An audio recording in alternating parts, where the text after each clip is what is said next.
اگه درک تأثیرات اخلاقی هوش مصنوعی روی محیط زیست براتون سخته، این ویدیو رو حتما ببینید. بزن بریم. خب بیاین در مورد بخش تاریک وجود انسان صحبت کنیم. ویژگی‌های مثل خودشیفتگی و ماکیاولیسم فقط برای روابط اجتماعی ما بد نیستن، بلکه میتونن عواقب زیست محیطی مخربی هم داشته باشن. مطالعات نشون میده که یه رابطه مستقیم بین این ویژگی‌های شخصیتی منفی و کاهش رفتارهای دوستدار محیط زیست وجود داره. انگار داریم خودمون سیارمون رو نابود میکنیم. هوش مصنوعی با پتانسیلی که در تحلیل و بررسی حجم عظیمی از داده‌ها داره، میتونه مثل یه قهرمان نجات بخش باشه.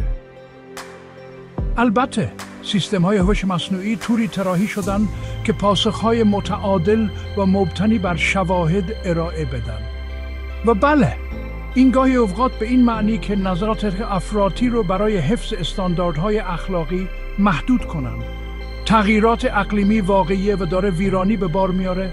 ذوب شدن یخ‌های قطبی، بالا اومدن سطح آب دریاها و نابودی زیستگاه‌ها. و سوال بزرگینه: آیا ما به عنوان انسان‌هایی با نقص‌های ذاتی میتونیم همدلی و تفکر بلند مدت لازم برای محافظت از سیارمون رو داشته باشیم؟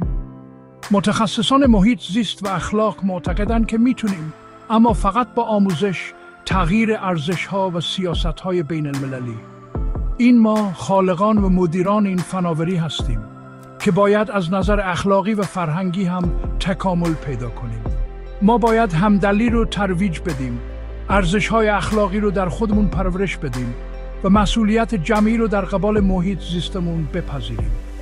پس بیاین با هم یه آینده پایدار رو دوباره تصور کنیم، براش سرمایه گذاری کنیم و بازنگریش کنیم، چون نجات سیاره با تغییر خودمون شروع میشه.